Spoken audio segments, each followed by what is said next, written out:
Pada materi ke-1 yaitu mengenai bab sejarah kepanduan. Yang pertama perintis kepanduan dunia.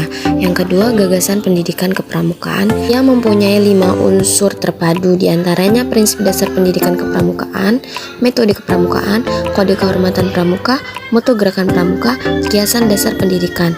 Yang ketiga ada berdirinya kepanduan Indonesia, yaitu pada tahun 1916, 1960, serta 1961. Yang terakhir ada sejarah berdirinya pramuka. Pada materi kedua yaitu mengenai bab 5 faktor pendidikan kepanduan. Yang pertama ada dasar pendidikan kepanduan. Prinsip-prinsip dasar gerakan pramuka yang pertama, keimanan dan takwa kepada Tuhan Yang Maha Esa, peduli terhadap bangsa dan tanah air sesama hidup dan alam, peduli terhadap dirinya pribadi, serta patuh dan taat pada kode kehormatan pramuka. Yang kedua ada tujuan pendidikan kepanduan. Yang ketiga ada peserta didik pendidikan kepanduan, diantaranya yaitu pramuka siaga, pramuka penggalang, pramuka penegak, serta pramuka pendegah. Yang keempat ada lingkungan pendidikan kepanduan. Yang kelima ada bahan-bahan pendidikan kepanduan. Pada materi ketiga mengenai bab struktur organisasi pramuka, yang pertama yaitu bagan struktur organisasi gerakan pramuka. Yang kedua yaitu kuartir. Berdasarkan wilayahnya, kuartir dibagi menjadi 4. Yang pertama tingkat nasional oleh kuartir nasional, yang kedua tingkat provinsi oleh kuartir daerah, yang ketiga tingkat kabupaten atau kota oleh kuartir cabang, yang keempat di tingkat kecamatan oleh kuartir. Yang ketiga ada peranan majelis pembimbing yang mempunyai beberapa fungsi, diantaranya fungsi bimbingan, fungsi partisipasi, fungsi bantuan. Yang terakhir ada gugus depan. Gugus depan adalah suatu organisasi terdepan dalam organisasi gerakan pramuka yang merupakan wadah untuk menghimpun anggota gerakan pramuka dalam penyelenggaraan kepramukaan, serta sebagai wadah untuk pembinaan bagi anggota muda dan anggota dewasa muda. Selain itu, gugus depan juga berfungsi sebagai pangkal bagi peserta didik gerakan pramuka. Pada materi keempat yaitu kiasan dasar, sistem, dan metode. Yang pertama, kesukarelaan, janji, dan ketentuan moral. Kode kehormatan pramuka terdiri atas satya pramuka dan dharma pramuka. Kode kehormatan pramuka disesuaikan dengan tingkatan usia para anggota gerakan kepramukaan. Di antaranya yaitu yang pertama, kode kehormatan pramuka siaga, yang kedua kode kehormatan pramuka penggalang, yang ketiga kode kehormatan pramuka penegak, pramuka pendegah. Kemudian pembahasan yang kedua yaitu ada sistem bergu. Pembahasan yang ketiga ada tanda kecakapan. Ada 3 tanda kecakapan, di antaranya yaitu 1. Tanda kecakapan umum, yang kedua tanda kecakapan khusus, serta yang ketiga tanda kecakapan Garuda. Kemudian pembahasan yang keempat ada permainan pendidikan. Kemudian yang kelima ada kesesuaian jiwa. Yang keenam keprahasajaan hidup. Kemudian yang ketujuh ada perkembangan rasa, karsa, dan karya. Pada materi kelima mengenai bab administrasi dalam kepramukaan. Yang pertama yaitu ada pengertian administrasi dalam kepramukaan, yang kedua ada gugus depan, kemudian yang ketiga ada pembukuan. Yang pertama ada buku induk gugus depan, yang kedua ada buku keuangan, yang ketiga ada buku inventaris, yang keempat ada buku tamu dapat dilihat pada gambar tersebut. Yang kelima ada buku presentasi, yang keenam ada buku acara latihan dan notulen Dewan Ambalan, yang ketujuh ada logbook atau mencatat kejadian penting, yang kedelapan ada buku agenda ambalan, yang kesembilan ada buku catatan ambalan. Kemudian yang keempat yaitu mengenai surat menyurat, yang berisi tentang pemformatan dalam membuat surat menyurat serta bagian-bagian dari surat. Pada materi ke-6 yaitu mengenai bab fungsi dan peranan kepramukaan dalam proses pendidikan bangsa. Yang pertama yaitu 6 tugas pokok gerakan pramuka. Yang pertama, tugas pokok gerakan pramuka adalah menyelenggarakan pendidikan kepramukaan bagi anak dan pemuda Indonesia menuju ke tujuan gerakan pramuka, sehingga dapat membentuk tenaga kader pembangunan yang berjiwa Pancasila dan sanggup serta mampu menyelenggarakan pembangunan masyarakat, bangsa, dan negara. Yang kedua, dalam melaksanakan pendidikan kepramukaan tersebut, gerakan pramuka selalu memperhatikan keadaan, kemampuan, kebutuhan, serta minat peserta didiknya. Yang ketiga, yaitu tugas lain, diantaranya gerakan pramuka berkewajiban melaksanakan Eka Prasetya Pancakarsa. Yang kedua yaitu kepramukaan bersifat nasional. Yang keempat, ada gerakan pramuka hidup dan bergerak di tengah masyarakat dan berusaha membentuk tenaga kader pembangunan yang berguna bagi masyarakat. Yang kelima, tugasnya yaitu dalam melaksanakan kegiatannya, gerakan pramuka menggunakan PDMPK, sistem among, dan berbagai metode penyajian lainnya.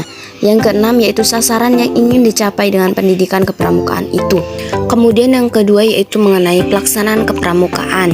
Dalam pelaksanaan kepramukaan mempunyai 3 model, yaitu yang pertama model blok, yang kedua model aktualisasi, yang ketiga model reguler. Yang ketiga yaitu mengenai sifat kepramukaan, di mana sifat kepramukaan tersebut ada 3. Yang pertama nasional, yang kedua internasional, yang ketiga universal.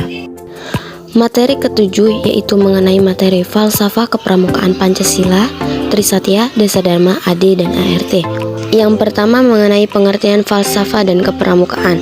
Falsafah kepramukaan merupakan kumpulan-kumpulan gagasan dari kepramukaan itu sendiri yang di dalamnya terdiri dari pokok-pokok pengertian, prinsip-prinsip, dan metode kepramukaan itu sendiri. Yang kedua yaitu pokok-pokok pengertian, yaitu mengenai dasar dharma dan Republik Indonesia. Yang ketiga yaitu mengenai prinsip dasar kepramukaan dan metode kepramukaan. Yang keempat ada tujuan kepramukaan. Yang kelima ada kode kehormatan pramuka dalam bentuk ketentuan moral disebut dasa dharma. Kode kehormatan pramuka bagi anggota gerakan pramuka disesuaikan dengan golongan usia dan perkembangan rohani dan jasmaninya.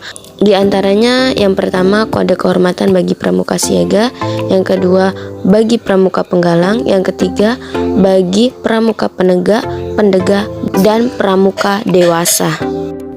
Pada materi ke-8 yaitu P3K, pokok-pokok tindakan pertolongan, pembalutan, pembidaian, dan transportasi. Yang pertama yaitu mengenai pokok-pokok tindakan pertolongan. Ada 5 pokok-pokok dalam tindakan pertolongan. Yang pertama ada jangan panik, yang kedua perhatikan pernafasan korban, yang ketiga hentikan pendarahan, yang keempat perhatikan tanda-tanda shock, yang kelima jangan memindahkan korban secara terburu-buru. Yang kedua ada pembalutan. Dalam pembalutan ini ada 5 macam. Yang pertama pembalutan segitiga atau mitela, yang kedua ada pembalutan plester atau pembalut perekat, yang ketiga ada pembalut pita gulung, yang keempat ada pembalut cepat, yang kelima ada dasi atau kravat. Yang ketiga ada pembidaian. Pembidaian atau splinting adalah tindakan untuk mempertahankan sebagian atau seluruh bagian anggota gerak dalam posisi tertentu dengan alat. Ada 2 macam pembidaian. Yang pertama yaitu menggunakan kain segitiga atau mitela sebagai alat untuk menggendong anggota badan atas seperti tangan apabila terluka atau cedera. Yang kedua ada fiksasi dengan kain segitiga mitela untuk menahan sendi-sendi bahu yang terluka atau cedera tulang yang dapat dilihat pada gambar tersebut. Yang keempat ada transportasi atau evakuasi, adalah kegiatan memindahkan korban dari lokasi kecelakaan ke tempat lain yang lebih aman dengan cara-cara yang sederhana dilakukan di daerah-daerah yang sulit dijangkau, dimulai setelah keadaan darurat. Ada beberapa cara dalam pengangkutan korban yang dapat dilihat pada gambar tersebut. Pada materi ke-9 yaitu keterampilan pramuka 1. Yang pertama ada api unggun. Dalam materi api unggun ada beberapa pembahasan, yaitu yang pertama ada pengertian api unggun, kedua sejarah api unggun, yang ketiga fungsi api unggun, yang keempat yaitu macam-macam api unggun yang dibedakan menjadi 2. Yang pertama menurut keperluan dan sifatnya, yang kedua menurut bentuknya. Kedua yaitu teknik menggambar panorama. Yang ketiga ada tanda medan. Tanda medan adalah tanda situasi yang terdapat pada tepi kiri atau tepi kanan dari sebuah peta. Contoh penggunaan tanda medan dalam pembuatan peta perjalanan dapat dilihat pada gambar tersebut. Yang keempat ada tanda jejak. Tanda jejak merupakan tanda yang dapat menandai dan menunjukkan suatu tempat, arah atau keadaan alam. Kemudian yang kelima itu ada with game. With game adalah permainan besar di luar ruangan dengan wilayah yang relatif luas yang diikuti oleh 2 atau lebih regu atau tim. Salah satu contoh permainan with game dapat dilihat pada gambar tersebut. Materi ke-10 yaitu keterampilan pramuka 2. Yang pertama yaitu sandi dan morse. Sandi dan morse tersebut ada 6 macam sandi dalam pramuka. Yang pertama ada sandi kotak 1 dapat dilihat pada gambar tersebut. Yang kedua ada sandi kotak 2 dapat dilihat pada gambar tersebut. Yang ketiga ada sandi AN. Yang keempat ada sandi AZ yang dapat dilihat pada gambar tersebut. Yang kelima dan yang keenam yaitu sandi koordinat dan sandi rumput, dapat dilihat pada gambar tersebut. Kedua yaitu semapur. Yang pertama yaitu beberapa sandi lainnya yang sudah biasa digunakan dalam semapur yang terdapat pada gambar tersebut. Yang kedua ada cara penggunaan semapur, dapat dilihat pada gambar tersebut. Yang ketiga ada prosedur mengirim menerima isyarat semapur. Yang keempat ada lingkaran angka semapur yang dapat dilihat pada gambar tersebut. Ketiga yaitu simpul dan ikatan, ada beberapa pembahasan. Yang pertama, jenis-jenis simpul. 1. Simpul pangkal dapat dilihat pada gambar tersebut. 2. Simpul jangkar. 3. Simpul hidup yang dapat dilihat pada gambar tersebut. 4. Simpul mati dapat dilihat pada gambar tersebut. Kemudian pembahasan kedua yaitu jenis-jenis ikatan. Yang pertama ikatan kaki dapat dilihat pada gambar tersebut. Yang kedua ikatan palang dapat dilihat pada gambar tersebut. Yang ketiga ikatan silang dapat dilihat pada gambar tersebut. Serta yang keempat ada ikatan sambung tongkat atau ikatan canggah dapat dilihat pada gambar tersebut. Materi ke-11 yaitu pengertian dan istilah upacara dalam gerakan pramuka. Yang pertama macam-macam upacara. 1. Upacara umum. 2. Upacara pembukaan dan penutupan latihan. 3. Upacara pelantikan. 4. Upacara kenaikan tingkat. 5. Upacara pindah golongan. Dan yang terakhir upacara meninggalkan ambalan atau racana. 2. Macam upacara di perindukan dan pasukan. 1. Upacara pembukaan latihan. 2. Upacara penutupan latihan. 3. Upacara pelantikan. 4. Upacara kenaikan tingkat. 5. Upacara pemberian tanda kecakapan khusus. Serta yang keenam yaitu upacara pindah ke golongan penggalang dari golongan siaga atau ke penegak dari golongan penggalang. 3. Macam upacara di ambalan dan racana. 1. Upacara pembukaan latihan. 2. Upacara penutupan latihan. 3. Upacara penerimaan tamu. 4. Upacara penerimaan calon. 5. Upacara pelantikan. 6. Upacara kenaikan tingkat. 7. Upacara pemberian tanda kecakapan khusus. 8. Upacara pindah ke golongan penegak ke racana pendega. 9. Upacara pelepasan dari pendega ke pembina atau anggota dewasa. Baris berbaris. Dalam pembahasan baris berbaris ada tiga pembahasan yaitu 1. Pengertian baris berbaris. 2. Manfaat dan tujuan dari PBB. 3. Macam-macam bentuk barisan dalam gerakan pramuka.